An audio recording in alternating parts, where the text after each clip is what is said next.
कोई घटना, विषय, मुद्दा या परिवर्तन समाज को कचोटता है, उद्वेलित करता है, तब शुरू होती है एक बहस।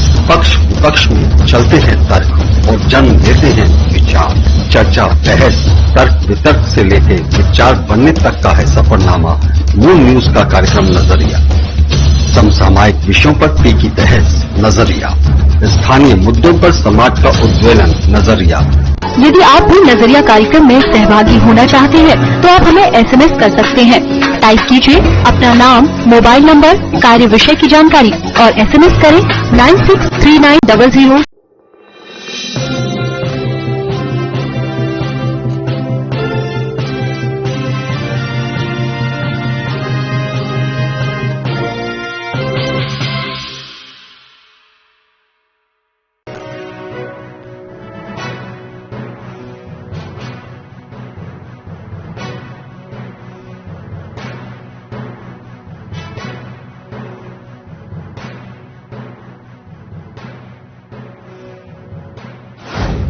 नमस्कार, मैं आयुषी गौड़, आप देख रहे हैं मून न्यूज। चलिए नजर डालते हैं अब तक के कुछ खास खबरों पर। Moon prime time sponsored by Current Power transforming life, Rainbow Hospital, hope heal health happiness Global rainbow.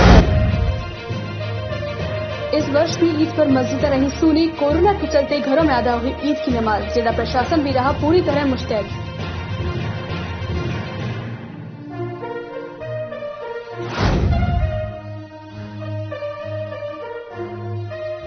Akshaya Tritiya व परशुराम जयंती पर हुआ यज्ञ। ब्राह्मण समाज के लोगों ने किया हवन का आयोजन। जग कल्याण को लेकर भी की गई प्रार्थनाएं। आगरा के फतेहाबाद में हुआ अनोखा यज्ञ।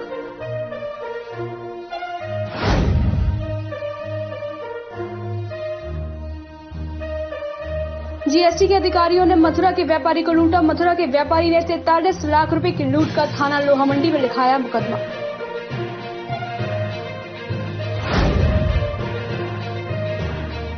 आगरा से थोड़ी राहत की खबर। कोरोना संक्रमण के 165 नए मामले आए सामने। आगरा में ठीक हुए कोरोना मरीजों की संख्या पहुंची 22,462। आगरा प्रशासन की अपील, सरकार की गाइडलाइन का करें पालन।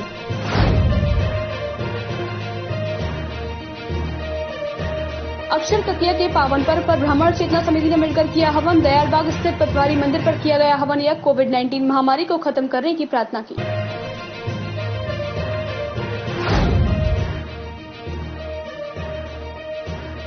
वाल्मीकि समाज के लोगों ने किया थाना हाईवे का घेराव। दबंग ओम प्रकाश से परेशान है वाल्मीकि समाज के लोग। गांव नरहोली का मामला।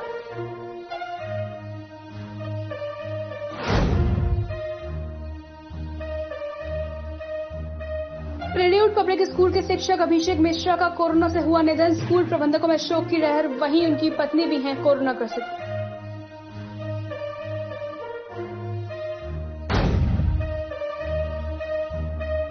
उन्नति मेडिकल ऑक्सीजन प्लांट शिलान्यास सोसाइटी के सचिव एवं कोषाध्यक्ष द्वारा हुआ भूमि पूजन। सचिव महोदय द्वारा की गई घोषणा की ऑक्सीजन प्लांट से चालू होते ही नहीं होगी ऑक्सीजन की किल्लत।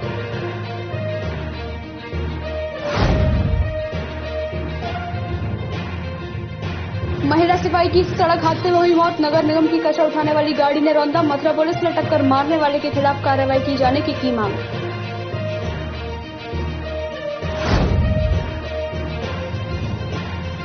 मथुरा के ध्रुव घाट पर एक बेटी ने पिता को दी मुखाग्नि। बेटी ने किया काफी देर इंतजार, कोई रिश्तेदार दे मुखाग्नि।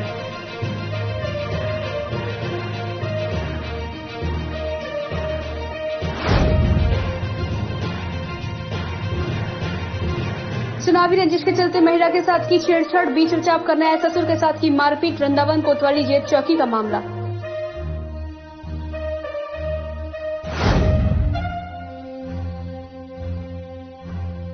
ईद को भी नहीं मिला पानी। मोहल्ले वासियों में भारी आक्रोश। खाली बर्तन रख किया प्रदर्शन। फिरोजाबाद शिकोहाबाद नगर के नौशे मछली चौक पड़ा मोहल्ले का मामला। पवित्र पाक रमजान के पूरे 30 रोजों के बाद गुरुवार को आसमान पर ईद के चांद का दीदार हुआ, जिसके बाद शुक्रवार को ईद का त्योहार प्रेम और सौहार्द के साथ मनाया गया। वहीं हम आपको बता दें कि इस दिन मुस्लिम समाज के लोग ईद की नमाज अदा करने के लिए बड़ी संख्या में ईदगाह और मस्जिदों में जाया करते थे। लेकिन ये दूसरा साल है कि जब कोरोना महामारी के चलते ईद की नमाज लोगों ने घर पर ही अदा की। पाक पवित्र रमजान के पूरे 30 रोजों के बाद गुरुवार को आसमान पर ईद के चांद का दीदार हुआ, जिसके बाद शुक्रवार को ईद का त्योहार प्रेम और सौहार्द के साथ मनाया गया। वहीं हम आपको बता दें कि इस दिन मुस्लिम समाज के लोग ईद की नमाज अदा करने के लिए बड़ी संख्या में ईदगाह और मस्जिदों में जाया करते थे। लेकिन ये दूसरा साल है जब कोरोना महामारी के चलते ईद की नमाज लोगों ने घर पर ही अदा की और मस्जिदें सूनी रही। वहीं फतेहपुर सीकरी मस्जिद के मौलाना ने कहा कि मुल्क के कानून की पाबंदी करना हम सबके लिए जरूरी है। महामारी में सब अपने घर में रहकर ही ईद की खुशियां मनाएं। आगरा में जिला प्रशासन शासन के निर्देश पर पूरी तरह मुस्तैद था। फतेहपुर सीकरी में 2 दिन पूर्व ही अपील की थी कि लोग घरों में नमाज अदा करें। प्रशासन का कहना था कि इससे सोशल डिस्टेंसिंग तार होने से बचेगी और हम कोरोना से लड़ने में सक्षम रहेंगे। इसी के तहत गुरुवार शाम और शुक्रवार सुबह मस्जिदों से ऐलान हुआ कि सभी अपने अपने घरों में ईद की नमाज अदा करें। ईद के पर्व की और उसके बाद आज हमारे यहाँ जो ईद जो है सभी जगह शांतिपूर्ण ढंग से मनाई गई। कोरोना के जो नियम थे, सरकार की जो गाइडलाइन थी, उसके अनुसार 5 ही लोगों के द्वारा जो है मस्जिदों में और दरगाह में ईद की नमाज पढ़ी गई। ये पुलिस व्यवस्था यहाँ किस प्रकार से देखने को मिलती है? यहाँ आप देख सकते हैं, सीओ साहब हमारे साथ हैं, इंस्पेक्टर साहब हमारे साथ हैं और भी पुलिस प्रशासन के लोग, सभी लोग साथ होकर और शांतिपूर्ण ढंग से हम लोगों ने जो है ईद की नमाज को संपन्न कराया। नमाज कितने लोगों की गई है यहाँ लगभग? यहाँ 5 लोगों ने जो है नमाज पढ़ी है और शासन के जो गाइडलाइन थी उसका अनुपालन किया गया है। तो वही मौलाना ने कहा कि कानून की पाबंदी करना हम सबके लिए जरूरी है। खुद पैगंबर मोहम्मद की हदीस है, वतन की मोहब्बत निस्फ यानी कि आधा ईमान है। ऐसे में जब वबा यानी कि महामारी चल रही है, सरकार उसके लिए प्रोटोकॉल लाई है तो उसे मानना चाहिए। जिंदगी रहेगी तो आने वाले सालों में पूर्व की तरह मस्जिदों में ही ईद की नमाज अदा की जाएगी। और वही अल्लाह से दुआ की गई कि खुदा पूरे मुल्क को इस महामारी से निजात दिलाए। शासन और प्रशासन की कवायद के बाद उत्तर प्रदेश के आगरा में तेजी से कोरोना वायरस से संक्रमितों के आंकड़े घटने लगे हैं। शुक्रवार को आगरा में कोरोना वायरस के 165 मामले दर्ज किए गए। अब तक 24,585 मरीज कोरोना से संक्रमित हो चुके हैं, जबकि इनमें से 22,462 मरीज स्वस्थ होकर घर वापस जा चुके हैं। शासन और प्रशासन की कवायद के बाद उत्तर प्रदेश के आगरा में तेजी से कोरोना वायरस से संक्रमित के आंकड़े घटने लगे हैं। शुक्रवार को आगरा में कोरोना वायरस के 165 मामले दर्ज किए गए। अब तक 24,585 मरीज कोरोना से संक्रमित हो चुके हैं, जबकि इनमें से 22,462 मरीज स्वस्थ होकर घर वापस जा चुके हैं। अगर बात की जाए पिछले 24 घंटों की, तो बीते 24 घंटे में 4,668 सैंपल के सापेक्ष 165 नए मरीज चिन्हित किए गए हैं। अब तक आगरा में कुल 314 मौतें हो चुकी हैं। बीते 24 घंटों में 3 मौतें हुई हैं। बता दें, पिछले 24 घंटे में 258 मरीज स्वस्थ होकर घर वापस लौट चुके हैं। वहीं अब तक जिले में कुल 8,06,559 सैंपल टेस्ट के लिए जा चुके हैं। क्यूर रेट भी बढ़कर 51.36% हो चुकी है। 91.36% पर पहुंच गया है। वर्तमान में कुल 1,809 मरीज सक्रिय हैं। गुरुवार को कार सवार रईस जादे ने सड़क किनारे खड़े एक रिक्शा चालक को रौंद दिया। इस घटना में रिक्शा चालक की मौके पर ही मौत हो गई। इस घटना के बाद कार चालक फरार हो गया। बताया जाता है कि रिक्शा चालक कूड़े बीनने वाला था। इस दर्दनाक घटना का एक सीसीटीवी फुटेज तेजी से वायरल हो रहा है। गुरुवार को कार सवार रईस जादव ने सड़क किनारे खड़े एक रिक्शा चालक को रौंद दिया। इस घटना में रिक्शा चालक की मौके पर ही मौत हो गई। इस घटना के बाद कार चालक कार को छोड़कर फरार हो गया। बताया जाता है कि रिक्शा चालक कूड़े बीनने वाला था। इस दर्दनाक घटना का एक सीसीटीवी फुटेज अब तेजी के साथ वायरल हो रहा है। बताया जाता है कि कार के नंबर के आधार पर पुलिस कार चालक तक पहुंच गई है और उसके खिलाफ सख्त कार्रवाई करने के लिए सीसीटीवी भी, लेकिन इसके बाद भी हत्यारों के खिलाफ अभी तक कोई सख्त कार्रवाई नहीं हुई। सोशल मीडिया पर वायरल हो रहा वीडियो न्यू आगरा थाना क्षेत्र के चंद्रावती स्कूल के पास का है। बताया जाता है कि हरिपुरवा थाना क्षेत्र का रहने वाला कलुआ रिक्शे से कूड़े बीनने का काम करता है। गुरुवार को कूड़ा बीनने के बाद अपने रिक्शे के साथ चंद्रावती स्कूल के पास पेड़ के नीचे छांव में खड़ा हुआ था। तभी तेज गति से एक ब्लू रंग की कार आई और सड़क के किनारे खड़े रिक्शा चालक को रौंदते हुए निकल गई। इस हादसे में रिक्शा चालक की मौके पर ही मौत हो गई। इस घटना की सूचना पास में ही खड़े एक युवक ने पुलिस को दी। यह पूरी घटना स्कूल के पास एक घर में लगे सीसीटीवी में कैद हो गई। पुलिस ने कार को सीज कर थाने ले आई है। कार में ऑक्सीजन सिलेंडर मिला है। मृतक रिक्शा चालक के परिवार के लोगों ने कार सवार के खिलाफ मुकदमा दर्ज कराया है। पुलिस ने मृतक के परिजनों की तहरीर पर मुकदमा दर्ज कर लिया है। मान्यता है कि कलयुग में भी ऐसे 8 चिरंजीव देवता और महापुरुष हैं जो जीवित हैं। इन्हीं 8 में से एक भगवान विष्णु के छठे अवतार परशुराम भी हैं। आज अक्षय तृतीया के पावन दिन पर ब्राह्मण चेतना समिति की ओर से दयालबाग की स्थित मां सिद्धिदात्री पतवारी देवी मंदिर पर भगवान परशुराम की जयंती मनाई गई। आज अक्षय तृतीया के पावन दिन पर ब्राह्मण चेतना समिति की ओर से दयालबाग स्थित मां सिद्धिदात्री पतवारी देवी मंदिर पर भगवान परशुराम की जयंती मनाई गई। इस अवसर पर ब्राह्मण चेतना समिति की ओर से मंदिर पर यज्ञ व हवन का आयोजन किया गया। इस आयोजन के दौरान कोविड-19 के नियमों का पूरी तरह से पालन किया गया। शुक्रवार को अक्षय तृतीया के पावन पर्व पर ब्राह्मण चेतना समिति के कुछ पदाधिकारी दयालबाग स्थित पतवारी मंदिर पर पहुंचे थे। यहाँ पर सभी ने कोविड-19 के नियमों का पालन करते हुए भगवान परशुराम के चित्र पर माल्यार्पण किया और पुष्प अर्पित कर उन्हें नमन किया।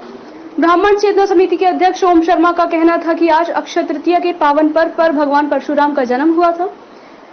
विप्र समाज भगवान परशुराम की ब्राह्मण समाज भगवान परशुराम की जयंती को बड़े हर्षोल्लास के साथ मनाते हैं, लेकिन कोविड-19 के चलते भगवान परशुराम की जयंती पर भव्य कार्यक्रम तो नहीं हो सका। इसलिए समिति के कुछ पदाधिकारियों ने मिलकर सूक्ष्म कार्यक्रम कर इस परंपरा को जारी रखा। समिति के अध्यक्ष ओम शर्मा का कहना था कि सभी ने मिलकर यज्ञ व हवन किया और भगवान परशुराम से जग कल्याण व इस कोविड-19 महामारी को खत्म करने की प्रार्थना की। विष्णु के छठे अवतार भगवान महर्षि परशुराम जी की आज जन्मदिन है। जयंती के रूप में हम लोग मनाते हैं इसको। और आज का हमारा मकसद, हमें मालूम है कि कोरोना से सब चीजें इस समय बहुत कम की जा रही हैं, इसलिए हमने अपना सेंट जॉन्स कॉलेज पर जो ब्राह्मण चेतना समिति का बहुत बड़ा आयोजन होता था उसको नहीं किया इस बार। और यहाँ पर हमने दयालबाग में पतवारी मां मंदिर में हम सब लोगों की उपस्थिति में इस कार्यक्रम को किया है। इसमें हमने केवल आज भगवान परशुराम जी से ये प्रार्थना की है कि आप जिस तरह से उस समय में आप अपने ताकत से, अपने शस्त्र बल से और अपनी विधाओं से राक्षसों का नाश करते थे, कोरोना भी इस समय हमारे देश में एक राक्षस की तरह है। भगवान परशुराम जी आपका ही सहारा है कि इस राक्षस का नाश हो और सब हिंदुस्तानी सुख शांति पूर्वक रहें। आज हमारी यही प्रार्थना अर्चना थी। भगवान परशुराम जी, विष्णु भगवान के छठे अवतार भगवान परशुराम जी का जन्मदिन है। अक्षय तृतीया के दिन बड़ी धूमधाम से मनाया जाना था, लेकिन जैसे सीमित साधनों में और कोरोना को देखते हुए और संक्षिप्त रूप से मैं भी भारतीय सबसे सेवा संगठन का राष्ट्रीय अध्यक्ष हूँ और अब के बहुत विचार वो लंबा चौड़ा मनाने लगा, लेकिन अब कोरोना को देखते हुए भगवान परशुराम जी से बस यही प्रार्थना है कि हे प्रभु, आपने जिस तरह से अत्याचारियों का वध किया था, ऐसे ही कोरोना रूपी राक्षस का भी, कोरोना रूपी अत्याचारी का आप वध करिए और इस पृथ्वी पे जो अत्याचार और ये बढ़ रहे हैं कोरोना की तरफ की वजह से त्राय मच रही है, उस अत्याचार को दूर करके अमन, चैन और शांति स्थापित करे प्रभु, क्योंकि आप चिरंजीव है, आप आज भी पृथ्वी पर विराजमान है। तो बस यही प्रार्थना है। तो आज हवन किया था सभी ब्राह्मण भाइयों के साथ, दूरियां बनाते हुए, कोरोना का ध्यान रखते हुए सबने हवन किया और प्रभु से यही प्रार्थना करिए, हे प्रभु दया दृष्टि सब पर हो। समिति के मधुसूदन शर्मा का कहना था कि भगवान परशुराम चिरंजीवी हैं जो आज भी इस धरा पर विराजमान हैं। प्रभु से सिर्फ यही प्रार्थना की गई है कि आपकी धरा इस समय संकट में है। कोरोना वायरस आम व्यक्ति को अपनी चपेट में ले रहा है, इस महामारी से प्रभु मुक्ति दिलाए। इस दौरान गजेंद्र शर्मा और भरत शर्मा का कहना था कि कोरोना महामारी के दौर में भी आज कुछ लोग अपने निजी स्वार्थ ध्यान रखते हुए दवाइयों व अन्य चीजों की कालाबाजारी कर रहे हैं। प्रभु ऐसे लोगों को सद्बुद्धि प्रदान करें। देश में कोरोना महामारी के खिलाफ लड़ाई में अब टीकाकरण अभियान को लेकर उम्र की बाध्यता समाप्त करने का प्रयास किया जा रहा है। जहां पहले 60 वर्ष से ज्यादा आयु के लोगों का टीकाकरण किया गया था, उसके बाद 45 से 60 वर्ष की आयु तक के लोगों के लिए टीकाकरण लागू किया। उसके बाद 18 प्लस से 44 वर्ष की आयु तक के लिए लोगों के लिए टीकाकरण अभियान तेजी से चलाया जा रहा है। देश में कोरोना महामारी के खिलाफ लड़ाई में अब टीकाकरण अभियान को लेकर उम्र की बाध्यता समाप्त करने का प्रयास किया जा रहा है। जहां पहले 60 वर्ष से ज्यादा आयु के लोगों का टीकाकरण किया गया था, उसके बाद 45 से 60 वर्ष की आयु तक के लोगों के लिए टीकाकरण को लागू किया गया था। उसके बाद 18 प्लस से 44 वर्ष की आयु तक के लोगों के लिए टीकाकरण अभियान तेजी से चलाया जा रहा है। जानकारी के मुताबिक कोरोना महामारी की तीसरी लहर में बच्चों को सबसे ज्यादा खतरा रहेगा, जिसे देखते हुए आने वाले दिनों में अच्छी खबर मिलने का अनुमान है। दरअसल ऑफिशियल सूत्रों के द्वारा बताया गया है कि एक एक्सपर्ट समिति ने मंगलवार को 2 से 18 आयु वर्ग के लिए भारत बायोटेक के कोविड-19 टीके कोवैक्सीन के दूसरे तीसरे चरण के लिए ट्रायल की सिफारिश की थी, जिसके बाद सब्जेक्ट एक्सपर्ट कमेटी द्वारा इस सिफारिश पर मंजूर मंजूरी भी दे दी गई। साथ ही उन्होंने बताया कि यह ट्रायल दिल्ली एवं पटना के एम्स और नागपुर स्थित मेडिटिना मेडिकल साइंस इंस्टीट्यूट सहित अलग अलग संस्थानों पर 525 वॉलंटियर्स पर किया जाएगा। केंद्रीय औषधि मानक नियंत्रण संगठन की कोविड-19 एक्सपर्ट समिति ने मंगलवार को भारत बायोटेक द्वारा किए गए उस आवेदन पर विचार विमर्श किया जिसमें उसके कोवैक्सीन टीके की 2 साल से 18 साल के बच्चों में सुरक्षा और रोग प्रतिरोधक क्षमता बढ़ाने के साथ साथ अन्य चीजों का आकलन करने के लिए परीक्षण के दूसरे और तीसरे चरण की अनुमति देने का अनुरोध किया है। सब्जेक्ट एक्सपर्ट कमेटी द्वारा मंजूरी देते वक्त हैदराबाद स्थित भारत बायोटेक द्वारा 2 से लेकर 18 साल के बच्चों पर कोवैक्सीन के ट्रायल को लेकर यह शर्त भी रखी गई थी कि भारत बायोटेक तीसरे चरण का क्लिनिकल ट्रायल शुरू करने के पहले दूसरे चरण की सुरक्षा से संबंधित अंतरिम डाटा को CDSCCO को मुहैया कराएगी। कोरोना का कहर थमने का नाम ही नहीं ले रहा है। हर दिन अपनों को खोने की कतार बढ़ती जा रही है। इसी कतार में आज हमने अपने एक प्रिय साथी अभिषेक मिश्रा को खो दिया है। विद्यालय के समस्त कार्यक्रमों की जान उनके परिवार में उनकी पत्नी और 2 बेटे अर्श एवं प्रगुन मिश्रा में थी। उनकी पत्नी दिल्ली पब्लिक स्कूल में शिक्षिका है और वह भी इस समय कोरोना से जूझ रही है। डॉक्टर सुशील गुप्ता, निदेशक दिल्ली पब्लिक स्कूल। आज मुझे दुख के साथ ये सूचित करना पड़ रहा है कि हमारे स्कूल के म्यूजिक टीचर श्री अभिषेक मिश्रा का कोरोना की वजह से देहांत हो गया। वो मात्र 44 वर्ष के थे। उनके पीछे उनकी पत्नी सिल्की और 2 छोटे छोटे बच्चे के साथ उनकी मां रहती थी। उनकी पत्नी को भी कोरोना हुआ था, लेकिन वो कहीं डिस्चार्ज हुई है। उनकी मां को भी हुआ था, वो अब स्वस्थ है। मुझे वो दिन आज भी याद है जब 2009 में मैंने दिल्ली स्कूल शुरू किया था, तो ये मात्र 25 साल के थे और लेकिन इनका टैलेंट बहुत ही अलग था। म्यूजिक में इनकी मास्टरी थी। कोई भी म्यूजिक का इंस्ट्रूमेंट ये बजा लेते थे।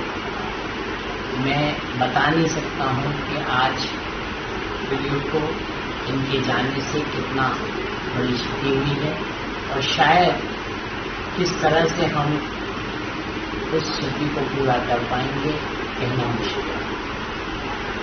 मैं परिवार के सभी सदस्यों को पूरी तरह से हर तरह से सहायता के लिए कभी भी जरूरत हो मैं हमेशा तैयार हूँ और मुझे उम्मीद है कि उनके परिवार में जो ये शोक की लहर आई है ये बहुत जल्दी दूर होगी और जितनी जल्दी हो सकेगा हम उस परिवार को हर तरह से मदद करेंगे। आपकी शुभकामनाओं की बहुत आवश्यकता है, आपके संबल की बहुत आवश्यकता है। धन्यवाद।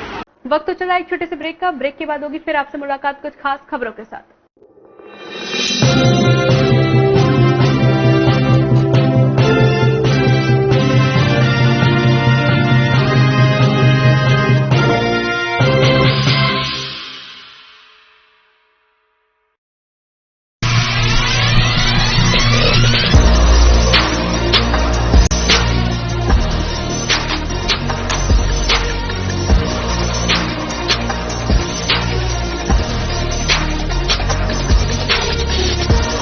जब भी कोई घटना, विषय, मुद्दा या परिवर्तन समाज को कचोटता है, उद्वेलित करता है, तब शुरू होती है एक बहस। पक्ष विपक्ष में चलते हैं तर्क और जन्म लेते हैं विचार।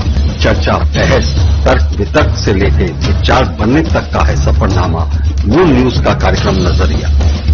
समसामयिक विषयों पर तीखी बहस, नजरिया। स्थानीय मुद्दों पर समाज का उद्वेलन, नजरिया। यदि आप भी नजरिया कार्यक्रम में सहभागी होना चाहते हैं तो आप हमें SMS कर सकते हैं। टाइप कीजिए अपना नाम, मोबाइल नंबर, कार्य विषय की जानकारी और SMS करें 963900।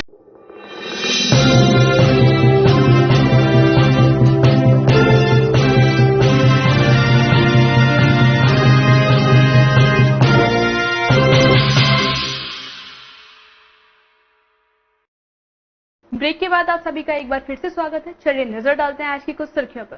कोरोना वायरस के प्रकोप को कम करने के लिए लोगों ने आस्था का सहारा लिया। शुक्रवार को आगरा के फतेहाबाद में ब्राह्मण समाज ने गायत्री मंत्र का उच्चारण व हवन यज्ञ कर वायरस को खत्म करने के लिए आहुति दी। लोगों की आस्था है कि हवन यज्ञ से पूरा वातावरण स्वच्छ होता है, जिससे हम कोरोना को मात दे सकते हैं और गायत्री मंत्र का उच्चारण वातावरण में सकारात्मक ऊर्जा का संचार करता है। कोरोना वायरस के प्रकोप को कम करने के लिए लोगों ने आस्था का सहारा लिया है। शुक्रवार को आगरा के फतेहाबाद में ब्राह्मण समाज के लोगों ने गायत्री मंत्र का उच्चारण व हवन यज्ञ किया और वायरस को खत्म करने के लिए आहुति दी। लोगों की आस्था है कि हवन यज्ञ से पूरा वातावरण स्वच्छ होता है, जिससे हम कोरोना को मात दे सकते हैं। आगरा के फतेहाबाद में राजेश कुमार शर्मा, राष्ट्रीय उपाध्यक्ष चिरंजीवी भगवान परशुराम चेतना पीठ भारत एवं चेयरमैन महावीर जी समूह फतेहाबाद आगरा ने भगवान परशुराम जयंती के उपलक्ष्य में भगवान परशुराम का जन्म उत्सव मनाया। साथ ही देश में फैले कोरोना वायरस के प्रकोप से बचने के लिए गायत्री मंत्र का जाप किया। आज श्री महावीर जी पब्लिक स्कूल फतेहाबाद आगरा में एक भव्य हवन का आयोजन किया जा रहा है और वो भी कोरोना के मार्गदर्शन देखते हुए, कोरोना के नियमों का पालन करते हुए, सोशल डिस्टेंस रखते हुए हम भगवान परशुराम को मनाने का प्रयास कर रहे हैं। उन्हें किसी तरह से इस महामारी जो चल रही है देश के अंदर और प्रदेश के अंदर, इसलिए एक निवेदन करना चाहते हैं, आग्रह करना चाहते हैं और उनको मनाना चाहते हैं कि जिस तरह से जो हमारे देश के अंदर कोरोना की जो महामारी चल रही है, इसे दूर करें। भगवान से हमने इस तरह से प्रार्थना की है कि देश और प्रदेश में हमारे में जिस तरह की जो महामारी चल रही है, आज के बाद ये महामारी खत्म होती चले जाए और चंद दिनों में महामारी पूर्ण रूप से खत्म हो जाए। और हमें निश्चय ही भरोसा है कि भगवान परशुराम ऐसे एक देव हैं कि जिनसे जो मांगो वो मिलता है और मिला है। कार्यक्रम में कोविड लाइन का पूरा पालन किया गया है, सभी को सैनिटाइज करा करके बैठा गया है, सभी का टेम्परेचर लिया गया है, कोई टेम्परेचर वाला व्यक्ति तो नहीं, हम लोगों में ही। और वही 7 से 8 आदमी हम लोग हवन कर रहे हैं, उसमें पंडित जी हैं और हम लोग हैं और सब लोग मास्क का प्रयोग कर रहे हैं। मंत्रोच्चारण के बाद हवन भी किया गया और कोविड गाइडलाइन का पालन भी किया गया। वहीं राष्ट्रीय उपाध्यक्ष चिरंजीवी भगवान परशुराम चेतना पीठ भारत एवं चेयरमैन महावीर जी समूह फतेहाबाद राजेश कुमार शर्मा ने कहा कि भगवान परशुराम जयंती मनाई गई, साथ ही हमें पर्यावरण को बचाने के लिए कर्तव्यनिष्ठ होना चाहिए। प्रकृति के साथ छेड़छाड़ करते हैं तो हमें अनसुनी बीमारियों से लड़ना पड़ता है। अब विश्व में कोरोना वायरस का प्रकोप है। उन्होंने कहा कि हवन सामग्री में ऐसी विशेष जड़ी बूटियां डाली जाती हैं जो वायुमंडल में घुलकर विभिन्न प्रकार के विषैले जीवाणुओं को खत्म करती है। इससे कोरोना वायरस में राहत मिलेगी। आज पावन अक्षय तृतीया के शुभ अवसर पर आगरा कंपटीशन क्लासेस सोसाइटी के अंतर्गत बनवाए जा रहे उन्नति मेडिकल ऑक्सीजन प्लांट दीनदयाल धाम रोड फरह मथुरा का शिलान्यास सोसाइटी के सचिव A.K. कौशिक एवं कोषाध्यक्ष फुलवासा कौशिक की उपस्थिति में भूमि पूजन किया गया। कोरोना महामारी के बढ़ते प्रकोप को देखते हुए आज अक्षय तृतीया और परशुराम जयंती के पावन अवसर पर आगरा कंपटीशन कॉलेज सोसाइटी के अंतर्गत बनवाए जा रहे उन्नति मेडिकल ऑक्सीजन प्लांट दीनदयाल धाम रोड फरह मथुरा का शिलान्यास सोसाइटी के सचिव A.K. कौशिक एवं कोषाध्यक्ष फुलवासा कौशिक की उपस्थिति में भूमि पूजन किया गया। तो वहीं कोरोना ग्रस्त लोगों को ऑक्सीजन किल्लत व हो रही परेशानियों के लिए यह कदम उठाया गया है। तो वहीं सचिव द्वारा यह घोषणा की गई, ऑक्सीजन प्लांट के सुचारू होते ही सभी जरूरतमंदों को बिना किसी परेशानी का सामना करते हुए ऑक्सीजन उपलब्ध कराई जाएगी। इस दौरान उनके पुत्र उज्जवल कौशिक, पुत्री उन्नति कौशिक एवं अन्य सदस्यगण उपस्थित रहे। मथुरा पुलिस में आज उस समय शोक की लहर दौड़ पड़ी जब एक महिला सिपाही को निगम की कूड़ा उठाने वाली गाड़ी ने टक्कर मार दी, जिससे महिला सिपाही की इलाज के दौरान मौत हो गई। जिसके बाद जहां पुलिस विभाग गाड़ी वाले पर कानूनी कार्यवाही करने में जुट गया, वहीं मृतक महिला सिपाही के परिजनों का रो रो कर बुरा हाल है। थाना वृंदावन इलाके में आज उस समय एक दर्दनाक हादसा हो गया जब ज्योत्सना शर्मा जन्मभूमि पर तैनात थी, जो कि वृंदावन में रहती थी। अपने पति के साथ मोटरसाइकिल पर सवार होकर ड्यूटी के लिए आ रही थी। इसी दौरान नगर निगम की कचरा उठाने वाली गाड़ी ने उसे रौंद दिया, जिससे महिला सिपाही काफी गंभीर रूप से घायल हो गई। वहीं गाड़ी चालक मौके से फरार हो गया। घटना की सूचना मौके पर मौजूद महिला सिपाही के पति द्वारा स्थानीय पुलिस को दी गई, जिस पर मौके पर आई पुलिस ने महिला सिपाही को इलाज हेतु हॉस्पिटल में भर्ती कराया, जहां पर उसकी नाजुक हालत के कारण इलाज के दौरान उसकी मौत हो गई। महिला आरक्षी ज्योतिषा ड्यूटी के लिए जन्मभूमि पर आ रही थी अपने पति के साथ।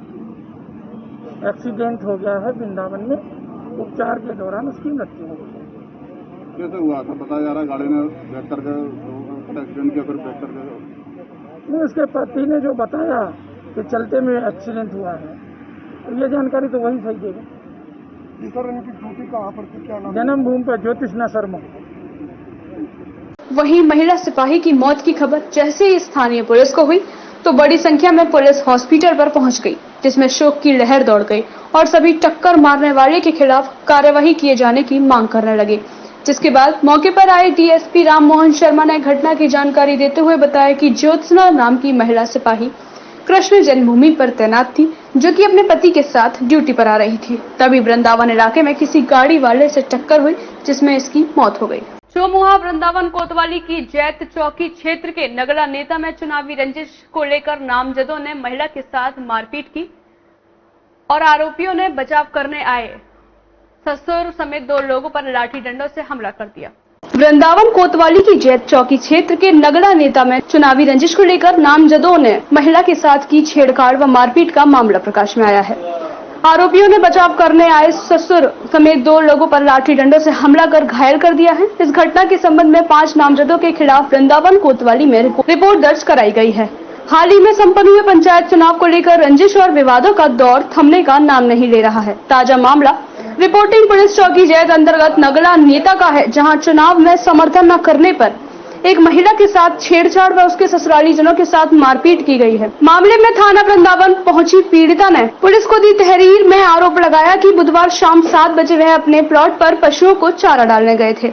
तभी अपने घर के सामने बैठे 5 नामजद आरोपियों ने चुनाव में समर्थन न करने की बात कहते हुए उसके साथ गाली गलौज करते हुए छेड़छाड़ की।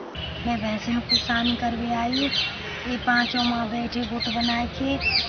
योगेश परशुराम ने कूद की दीवार से हमला किया, मुँह पे खींचातानी की, मेरे कपड़े फाड़ दिए। मैंने आवाज दी, ससुर को भी आए, उन पर फिर हम पे ने वार किया। कई बार हम घायल कर दिए।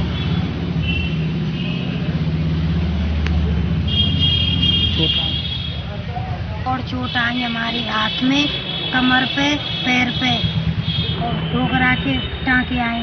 वो हाँ, जिनने मेरे साथ बदतमीजी की है, जबरदस्ती करके मेरे कपड़े फाड़े हैं जिनने, और यूँ कही हम तो जान से खत्म कर देंगे और हम तो अब गांव में रहना सिखाएंगे। खिंस्तान कर रहे, मेरे कपड़े फाड़े हैं। बेइज्जती भैया कल ते डोल नहीं में भगी, 3 बजे गई, काऊ ने वही सुनवाई नहीं करी हमारी। जेत तो कुछ बना ही नहीं है हमारा। शोर सुनकर आए महिला के ससुर और उनके बड़े भाई के साथ नामजदों ने लाठी डंडों से मारपीट कर घायल कर दिया, जिससे उन्हें गंभीर चोटें आई हैं। मामले में पीड़िता की तहरीर पर पुलिस ने गुरुवार को 5 नामजदों के खिलाफ रिपोर्ट दर्ज कराई है। घायलों को मेडिकल के लिए भेज दिया गया है। ईद को भी नहीं मिला पानी तो मोहल्ले वासियों में भारी आक्रोश देखने को मिला। तो वहीं मोहल्ले वासियों ने खाली बर्तन रख प्रदर्शन किया। स्थानीय सभासद ने सीओ को जानकारी दी तो सीओ ने टैंकर से पानी उपलब्ध कराया। फिरोजाबाद शिकोहाबाद नगर के नौशे मछली वालों के चौक पड़ाव मोहल्ले के निवासियों को कई दिन से पानी नहीं मिल रहा है। बिना पानी के परेशान लोगों का कहना है कि उन्होंने कई बार शिकायत की, लेकिन कोई सुनवाई नहीं हुई। चंद कदम दूरी पर नगर पालिका अध्यक्ष मुमताज बेगम का घर है, लेकिन वो लोग पानी को परेशान हैं। यहाँ पर पानी की विकराल समस्या चली आ रही है पिछले 8-10 दिनों से। यहाँ पर पानी जब भी रात दिन यही मोटर चलते रहते हैं, पानी आता नहीं है, मोटर चलते रहते हैं, पानी नहीं आता।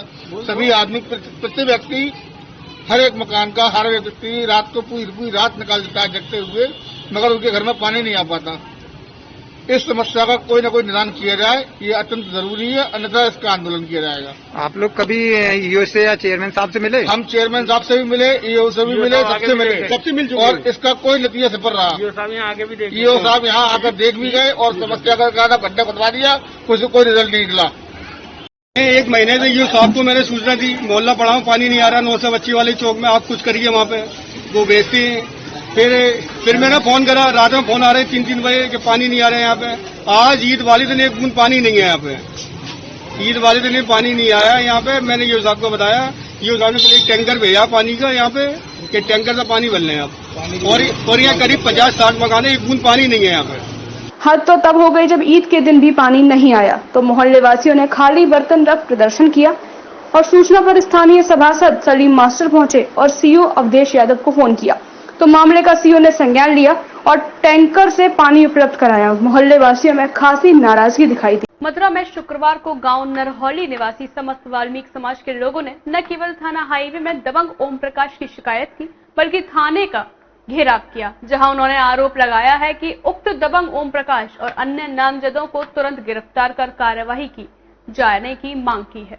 मथुरा शुक्रवार को गांव नरहौली निवासी समस्त वाल्मीकि समाज के लोगों ने न केवल थाना हाईवे में दबंग ओम प्रकाश की शिकायत की, बल्कि थाने का घेराव किया, जहां उन्होंने आरोप लगाया कि ओम प्रकाश द्वारा कोरोना काल में अपने सैकड़ों सुअर गांव नरहौली में छोड़ दिए थे, जिससे गांव में गंदगी का माहौल बना हुआ है। साथ ही साथ उन्होंने गांव के वाल्मीकि समाज पर आरोप लगाने के उद्देश्य से अपने लोगों द्वारा उन सुअरों को हर रोज उठाकर काटा जा रहा है, जिसका विरोध करने पर दबंग ओम प्रकाश ने कई लोगों को फर्जी मामलों में फंसाने का प्रयास किया, जिसका गांव वालों ने विरोध किया और थाने पहुंचकर दिए गए अपने प्रार्थना पत्र में यह आरोप लगाया है कि दबंग सभी लोगों को अपने दवा में लेना चाहते हैं और फर्जी मामलों में फंसाना चाहते हैं। सर नरौली के रहने वाले हैं और समस्या ये है कि धौलिया का ओम प्रकाश है, उसके पिता का नाम सुनहरी लाल है और वो बहुत दादागिरी जमा रहा है, बहुत दादागिरी जमा रहा है। अपने जानवरों को लाके हमारे यहाँ जानवर छोड़ दिए और चोरी करता है और कक में उल्टा इल्जाम लगाता है और बहुत बदतमीजी करता है, गालियां देता है, लेडीजों को भी गालियां देता है, लड़कों को काम धंधे पे जाके वहाँ पे लड़कों को कक में मारने पीछे की धमकी देता है। आपने थाने में शिकायत की तो क्या किए इन लोगों ने? क्या थाने में हमने शिकायत करी, कुछ नहीं हुआ, नहीं पुलिस उठ रही है, अभी उसे पकड़ रही नहीं है। वो बहुत कितनी बार आपने थाने में तहरीर दी है? हमने 2-3 बार दे दी, कोई कार्रवाई नहीं हो रही? कोई कार्रवाई नहीं हो रही। समस्या ये है सर, ये परेशान करता है, दबंग आदमी है ये। कौन दबंग आदमी? ओम प्रकाश और हीरा की आड़ में ये साहब बच्चों को बड़े को सबको परेशान करता है ये।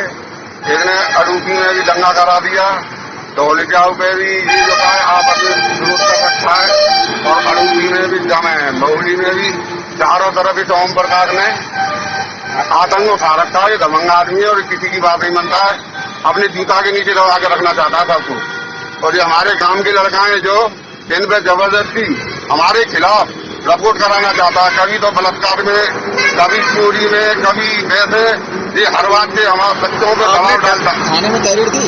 हाँ, थाने में अब नहीं तहरीर था। उक्त दबंग ओम प्रकाश और अन्य नामजदों को तुरंत गिरफ्तार कर कार्यवाही की जाने की मांग की है। थाना पुलिस ने सभी ग्रामीणों को आश्वासन दिया है कि पुलिस जांच कर कार्यवाही करेगी। इस बुलेटिन में इतना ही, आगे की बुलेटिन में होगी फिर आपसे मुलाकात, तब तक के लिए दीजिए मुझे इजाजत। नमस्कार।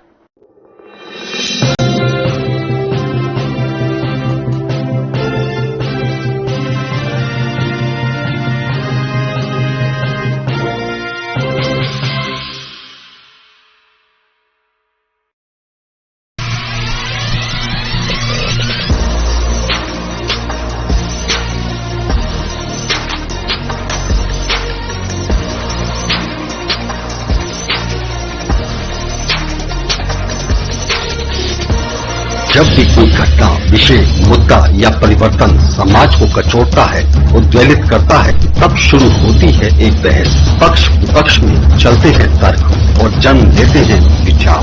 चर्चा, बहस, तर्क वितर्क से लेकर विचार बनने तक का है सफरनामा मून न्यूज का कार्यक्रम नजरिया। समसामयिक विषयों पर तीखी बहस, नजरिया। स्थानीय मुद्दों पर समाज का उद्वेलन, नजरिया। यदि आप भी नजरिया कार्यक्रम में सहभागी होना चाहते हैं तो आप हमें SMS कर सकते हैं। टाइप कीजिए अपना नाम, मोबाइल नंबर, कार्य विषय की जानकारी और SMS करें 963900।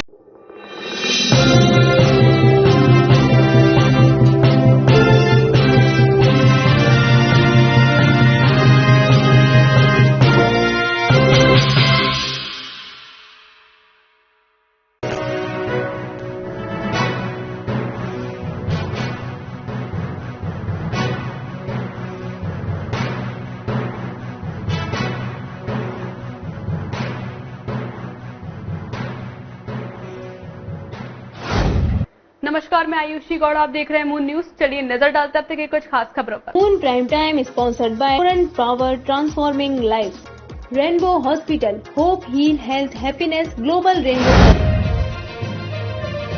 इस वर्ष भी ईद पर मस्जिदें रही सूनी। कोरोना के चलते घरों में अदा हुई ईद की नमाज। जिला प्रशासन भी रहा पूरी तरह मुस्तैद।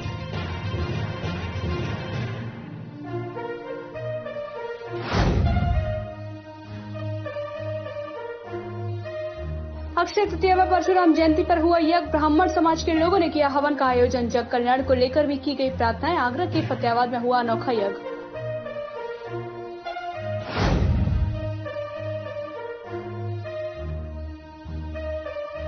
जीएसटी के अधिकारियों ने मथुरा के व्यापारी को लूटा। मथुरा के व्यापारी ने 43 लाख रुपए की लूट का थाना लोहा मंडी में लिखाया मुकदमा।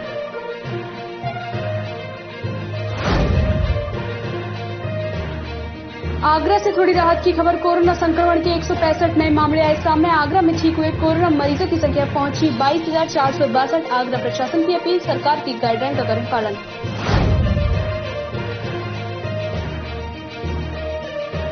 अक्षय तृतीया के पावन पर्व पर ब्राह्मण चेतना समिति ने मिलकर किया हवन। दयालबाग स्थित पटवारी मंदिर पर किया गया हवन यज्ञ। कोविड-19 महामारी को खत्म करने की प्रार्थना की।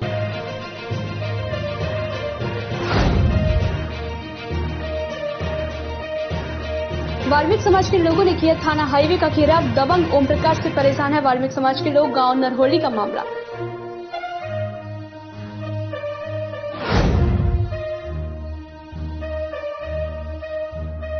प्रेल्यूड पब्लिक स्कूल के शिक्षक अभिषेक मिश्रा का कोरोना से हुआ निधन। स्कूल प्रबंधकों में शोक की लहर। वहीं उनकी पत्नी भी हैं कोरोना ग्रसित।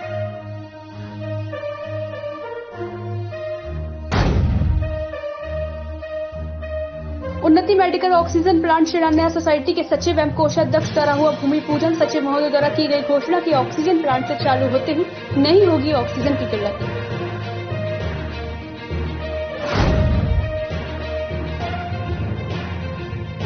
महिला सिपाही की सड़क हादसे में हुई मौत। नगर निगम की कचरा उठाने वाली गाड़ी ने रौंदा। मथुरा पुलिस ने टक्कर मारने वाले के खिलाफ कार्रवाई की जाने की मांग।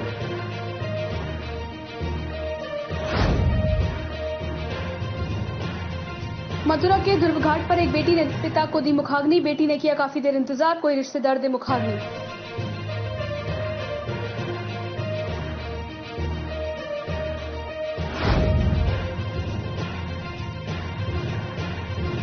चुनावी रंजिश के चलते महिला के साथ की छेड़छाड़, बीच बचाव करने आए ससुर के साथ की मारपीट। वृंदावन कोतवाली जेत चौकी का मामला।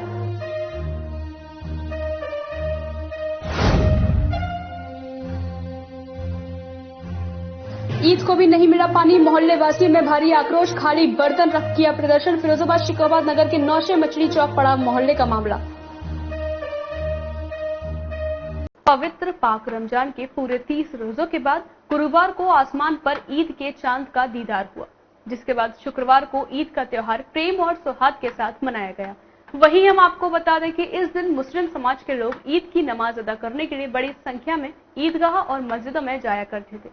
लेकिन ये दूसरा साल है कि जब कोरोना महामारी के चलते ईद की नमाज लोगों ने घर पर ही अदा की। पाक पवित्र रमजान के पूरे 30 रोजों के बाद गुरुवार को आसमान पर ईद के चांद का दीदार हुआ, जिसके बाद शुक्रवार को ईद का त्योहार प्रेम और सौहार्द के साथ मनाया गया। वहीं हम आपको बता दें कि इस दिन मुस्लिम समाज के लोग ईद की नमाज अदा करने के लिए बड़ी संख्या में